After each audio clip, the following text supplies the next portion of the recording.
have yet to meet a person that doesn't enjoy melons in the summertime. In this video, I'm going to show you how to grow melons and watermelons from seed directly from your home. In my experience, melons are pretty easy to grow once they're in the ground, but there are a lot of small things that can go wrong when starting your seeds. Today, I'm going to show you how to avoid those mistakes. And boy, have I made a lot of those mistakes.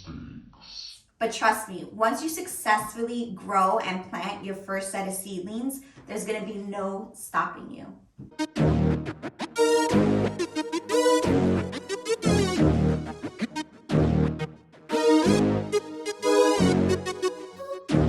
Welcome to Growing with Tiff.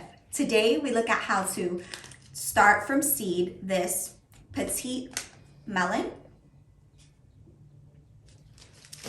We're gonna plant 3 varieties of watermelon. We have the Sugar Baby, one of my favorites, the Crimson Watermelon. This is a big boy, he could grow up to 25 pounds. And then the Jubilee as well. There are so many ways to enjoy eating watermelon or melons in general, from juicing them to putting them in salad. My personal favorite, just going into my backyard, picking a nice juicy one and cutting it up for my family. So please consider subscribing to my channel with the link below, and let's get back to the video. You will need to start your melon seeds 1 month prior to planting them outside. And these are some of the materials you will need to get started. 1, you're going to need seed starting mix, not garden soil, and absolutely not container potting mix. Those just aren't going to do it and your seedlings won't grow. Then you are going to need some containers to house the soil and your seeds. I personally like these little guys. I picked them up in the 99-cent store or at a Lowe's. These as well are seed starting cells, and I just recycle these when I buy stuff in my local garden center. And then these guys, I bought about 48 of them on Amazon, and they work great. I'm gonna leave the links to everything I'm discussing in the video. You will also need some labels. I just take these dry clothes pins that I get from the 99-cent store. They come 48 in a pack. They work great. A marker, a spray bottle with some water. You will also need a seed tray with a humidity dome on top. And the star of the show, your seeds.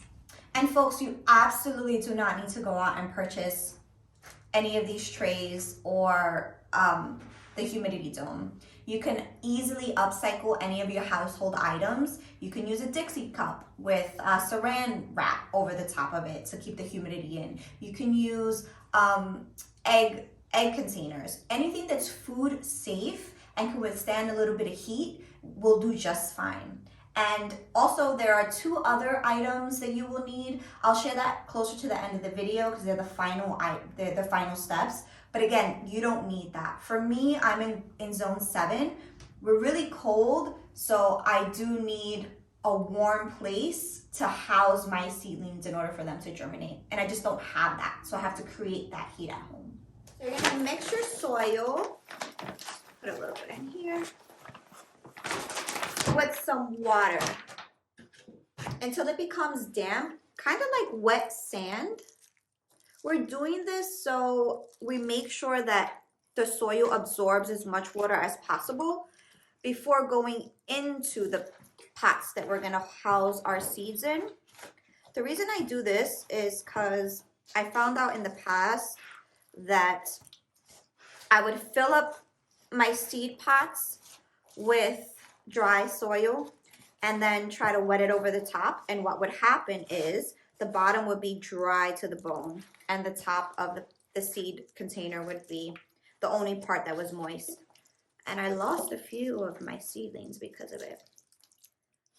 We're gonna start filling your pots with the pre-moist seed starting mix. And then I like to tap it just to make sure those air pockets are filled with soil.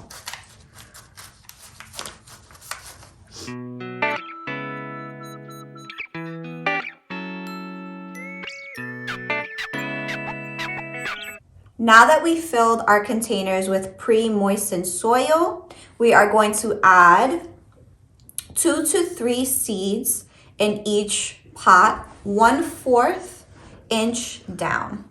Now, we have the sugar babies, we have the crimson sweet, the Jubilee. These two can reach up to 25 pounds and they need a lot of room to grow. This little guy is about 2 pounds to 5 pounds. And then we have the petite melons. I'm actually really excited to try these. These grow up to 2 pounds. So we want to start making our hole in the soil to house our seeds. And watermelon seeds and melon seeds in general, they need darkness in order to germinate. So we want to make sure that we place them deep enough in the soil. Not too deep that the little seedlings can't make it to the surface, but deep enough where they can germinate in the dark. And this is just a chopstick, guys. Let's go with the sugar babies.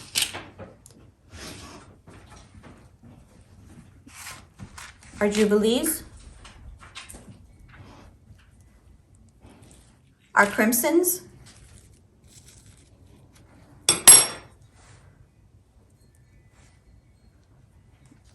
Our petite melons.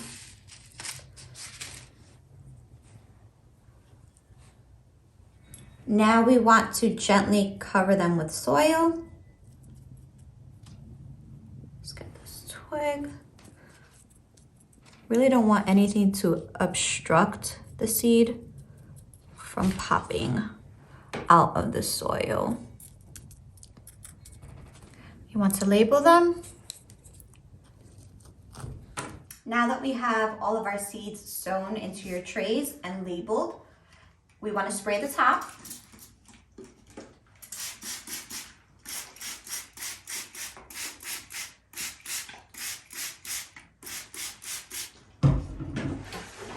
And this is when we want to place them into our seed tray with humidity.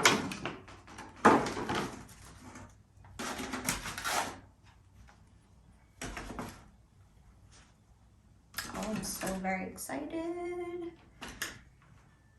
to eat these bad boys.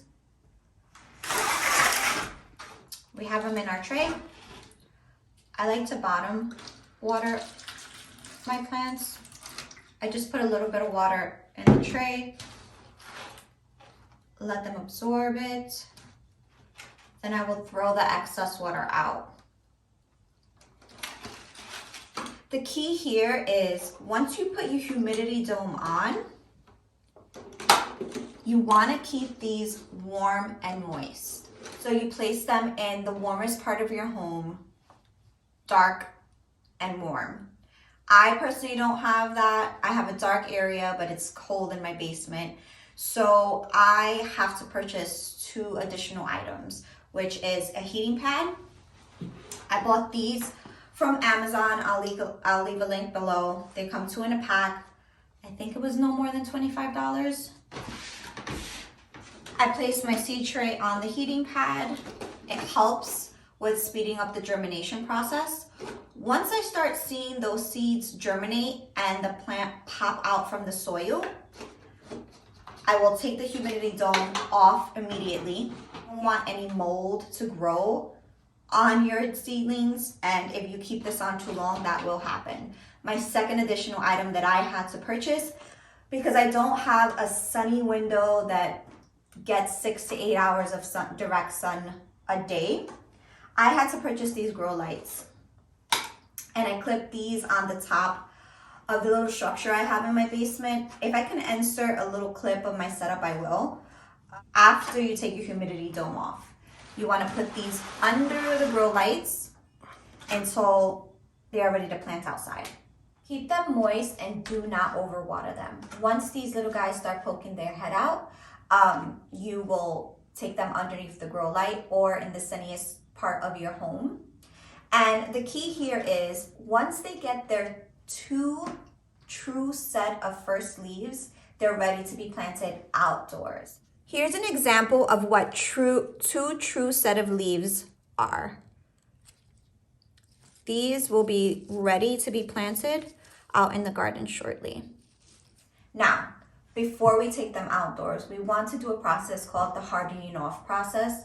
This is just basically a scientific fancy way of saying we want to get our plants used to the outdoor environment. We've been creating, heat and a simulation of the sun indoors to help them grow. But once they grow and they're ready for outside harsh real world, we want to take them outside maybe 2 hours a day, up it to 4 hours a day for approximately a week or two. Thank you for joining and stay tuned. I am starting a new series April 9th called Hot Crop Summer, Growing with Tiff, where each week I will be taking you through the planting, growing, and maintaining a warm weather crop throughout the season, real time. We'll be talking about pests and bugs. You'll be able to follow the whole process with me and troubleshoot anything that you might have issues with. In next week's video, we are going to be raffling this off. It's an apron and gloves, and they're so cute. They match. So stay tuned for details. Okay, that's it for today. Bye-bye, guys.